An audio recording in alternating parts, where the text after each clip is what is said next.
I kind of like it in the sense that they have Yet, but Forev is going to have a very easy time as tied against the Beastmaster, who also came late to the lane. Yeah, So, he's going to have that Kraken Shell right against the boar, which is really effective going by again. Oh, they're trying to get him. Bevy already dropped low enough. One more hit, they've got the first blood.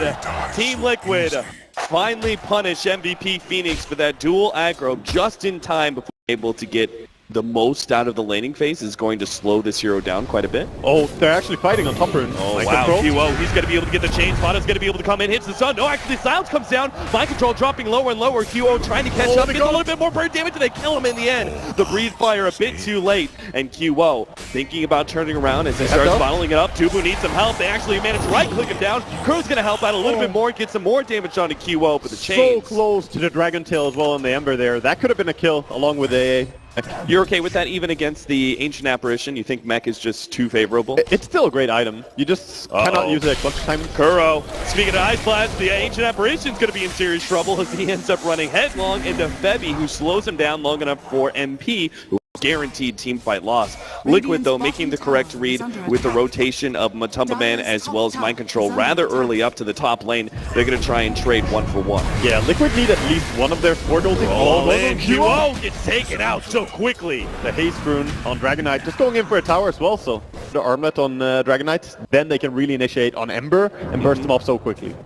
A lot of what Liquid seem to have is very tanky, hard to kill cores and rather strong reactive support. Oh, Haste Rune on Ember. Oh yeah, they can definitely take down Matumba Man because he can't actually get his ultimate off underneath that silence. And now QO's going to go for more. Jerix manages to put himself into the trees, rolls out, and does manage to get the TP away.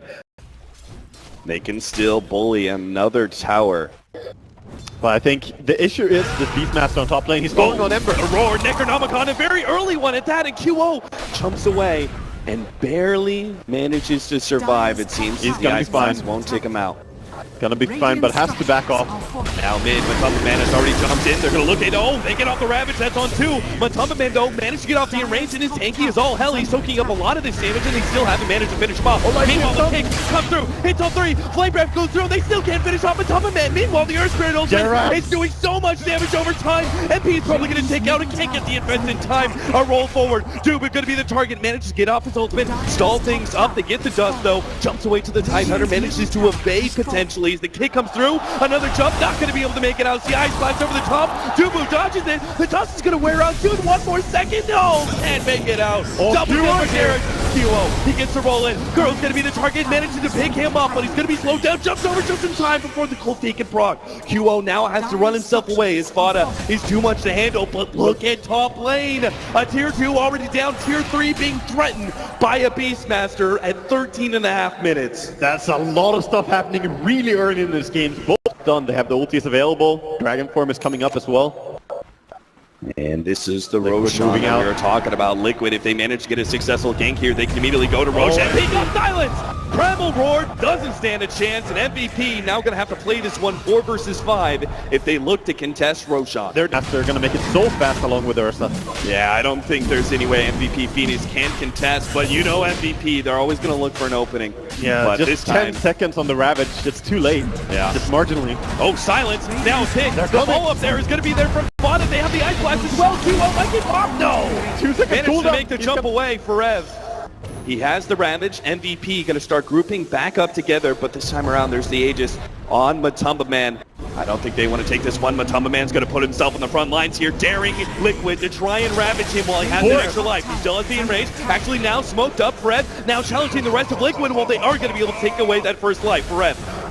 He popped the Ravage, doesn't have much else, create a lot of space, sure. Now they're going to jump forward. They're actually separating the team from the rest of Matumba Man as QO tries to go for the Beastmaster, able to lock him down, but not enough to finish him off. Dragon Knight TPing away, will be successful. Matumba Man trying to chase down the Watermelon for Ev, can't run fast enough, bring around the Rose, he goes for the drink, and he's out! Matumba Man dead, and MVP Phoenix look for more. Jerix blocked out, TP away, barely in time. The Lich, his Nova was just barely cooling off there, so close to getting that kill as well.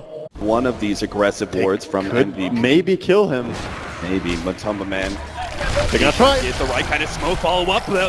Mask Man is unfortunately dealing too much damage. Matumba Man is taken out before he manages to get off the enrage.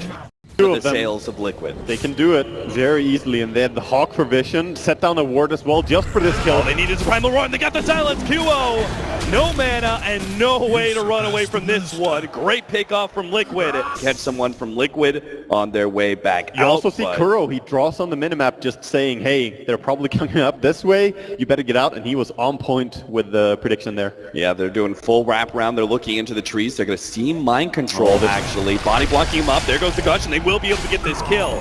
So a trade-off there. Yeah. Of the Battle Fury, and he'll be rather close. He's sitting about 8,200 net worth, so he's kind of right there on that baseline. With the Shadow Blade, sees QO. Yeah, he can get this early Dragon Tail. Will be able to get the first right click. Ice Blast follow up. Monster Style is going to be able to do a lot. And there it is. The jump away. Now the Ravage follow up. They're going to go on Jerix first. Manage to get the kick onto 2. But still, they will manage to kill the Lich. Spada, stuck inside the pit, is actually doing a lot there. But unfortunately, QO is going to be able to jump in and finish him off alongside the Tidehunter. Or maybe not. QO gets a huge kick, and Vada stays alive with the help of the Armlet. Now, finally, the Lifestealer comes back into play. Targets the Ursa, but the Ursa just pops the enrage, almost finishing off the Tidehunter. And now it's Riki and Lifestealer. Duo up against 4 of Liquid. They will be able to go for Vada here. Another Armlet. They're just ganging up to be able to stay alive, but can't quite make it. Liquid outside the pit, trying to slow down the Tidehunter. Nice silence kick combination, and another Ice Bat Hello! Able to finish him off. That just leaves the Lifestealer. Rage TP out, trying to right-click him down, but will be able to just barely survive. Wow. Tick. Oh. He lives so close there. Second A ulti comes in and turns the fight around. If they keep running, they might be fast enough to be able to catch Matu. They're actually going to go downwards. Maybe Kuro's going to be the target. His guard's going up. They see him, spot him out, manage to get the bit into chains. Now the pop out will be able to quickly take out the Ancient Apparition. But here comes the follow-up. They have the Beastmaster locking down QO. Once again, he's going to be completely out of mana, but managed to get the Magic Wand charges to jump himself away.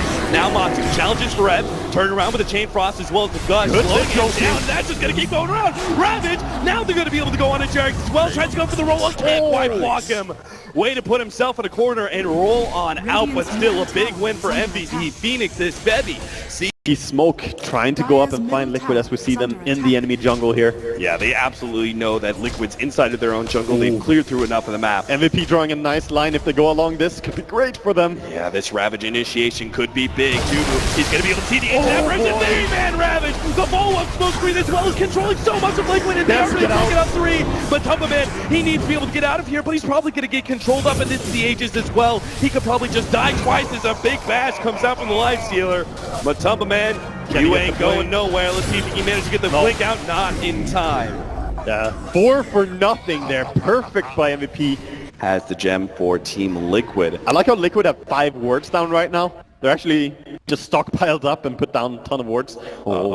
This vision is up. They're waiting for Bebby to get it over here, but now the initiation is going to come from Liquid just at the right time. The smoke screen is going to be able to stall things up. They do manage to get the stun out. Now the Ravage hits onto 3. They're going to try and put Pop on top of it before he gets something in range, but just barely in time. Now the Ice Blast comes in, manages to clip the Lifestealer. That's going to be the next big target, but QO, he's already taken out 1, and Fada can't keep up with the Lifestealer. That SNY managing to get him the distance. They're going to turn, take out the Ancient Apparition. It's tanky Fada right in the middle of everyone, but he's just not outputting enough damage. Now the Lifestealer turns, pops the Rage, and eats through the Dragonite armor. Be damned, they get that kill. Oh, they just died outside their base, Capitalist. This is going to be really painful. MVP Phoenix, they do not have the greatest high ground heroes in the world, but it doesn't matter when you win a fight right outside those tier 3s and have over 30 seconds on the clock to be able to beat on Barracks. And there's this guy keep on doing so damn well on a Lich of all heroes. You kind of the joke is, you know, you're just an R button, but damn, those R buttons have been real good. Yeah, it's really good against Beastmaster as well. You always have something to bounce it on. When the Beastmaster blinks in to initiate, you can just drop the ulti immediately. And if his team wants to help him and follow up, well, they might get caught out. Matama going for Forev here, starts eating through him, stacking up those Fury swipes. Yeah, the force tap. Slide the tide. The Watermelon will be able to get out. Lifestealer actually now getting a Vanguard, obviously going into the Abyssal Blade. It's going to be very hard for Liquid, and they need to play very, very careful here as they're being aggressive. Matama Man. He's going to be kited around here, jump in. Oh, the Infest unfortunately not quite there, but they still be able to pick him up as they get the Abyssal. And Liquid, They're going to go straight for this tier 3 tower with the Beastmaster. They were positioning themselves inside their secret shop, hoping to get a pick off. But all they're going to end up doing is actually the Lifestealer. He's got another infest. He jumps right in and will be able to get the Lifestealer close quarters here with the Beastmaster. But no! The Primal Lord! It goes just in time with the Ice Blast over the top. MP may actually end up going down. QO! Now the Ravage comes in. They'll take the Ancient Apparition, but Liquid, they've already gotten enough trades that they can manage to get Fada out of this fight. It's going to be a win, but no. The chain stopped the TP, and Fada will end up going down. Liquid. Slowly, he will die. Making the best out of a bad situation. The fact that they did lose Matubba Man like that, it was a very smart play. Extremely smart for them to go straight. No Hawk Vision today, Liquid. They start setting up for Roshan. They may be doing something similar here for outside of pit while Matubba Man solos it. I don't think MVP want to give this away for free though, even if they don't have Ravage. Maybe this is the one time. Oh, blinking in. Blink in, force staff out. Taunting them. Bebby just getting a bit of information about the Roshan and how low it is. Now, jump in here from the Titan. It's going to draw some attention. Ancient Apparition already going down. He managed to get up the in-range ahead of the smoke screen, but Matubba Man rapidly running out of time and gets bashed up. Now, again, the Chain Frost bouncing around that will be able to surround Fada, the tankiest hero in the game, but it just doesn't matter. Up against the 5 of MVP Phoenix, they'll take another winning team fight and take a Roshan for themselves. The first one of the game. Started buying the hearts. It's not working in any of the team fights. Yes, you live for a long time, but your team doesn't. And then you're alone, you're fat, but you're gonna be killed. I mean, there are even issues of if the silence isn't enough, Jerix, unlikely to be able to roll away here. Tries to go for the kick, but tricks of the trade, finish them off, and that's going to be Gem on the deck as well. But part of the problem is it's not just the silence, but also the miss rate. The Dragonite is also not outputting any damage. Beastmaster for initiation, that's fine, but the 2 cores that are meant to carry them, that are meant to bring damage, they just get destroyed by Tidehunter. Oh, Fada actually comes in. Ravage actually goes out. They manage to catch Fada as well. Mind control on the back is going to be the target. MP managed to bash him down immediately. Now turns back to Fada as Matubba Man tries to get some damage out, realizes it's going to be futile, and runs back to the base underneath the cover of what was once a tier 3, not so much anymore. The force downs come forward. Ice Blast does land pretty good. Matubba Man challenges MP. They're trying to finish him off. The invest with a blink out. He manages to make the escape rope away, and Forev going to be the next target. He's so damn tanky. He's got so much armor. Oh my god!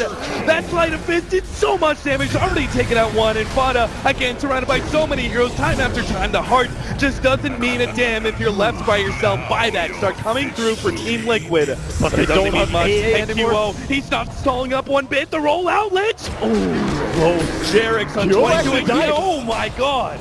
Matubba Man finds that one. MVP might still be able to get the melee rack, though. The smoke screen goes out. MP just going all in for this melee rack. Now turns on to Matubba Man, leaving him for next as he's a dessert on the table. Fada, the big meaty boy, Liquid, are going to lose game number 1 as they call it GG. MVP Phoenix. They seem unstoppable. They gain a little bit of steam and they just grow it and grow it. In a very dominant fashion, just taking down this first game in the best of 3 series.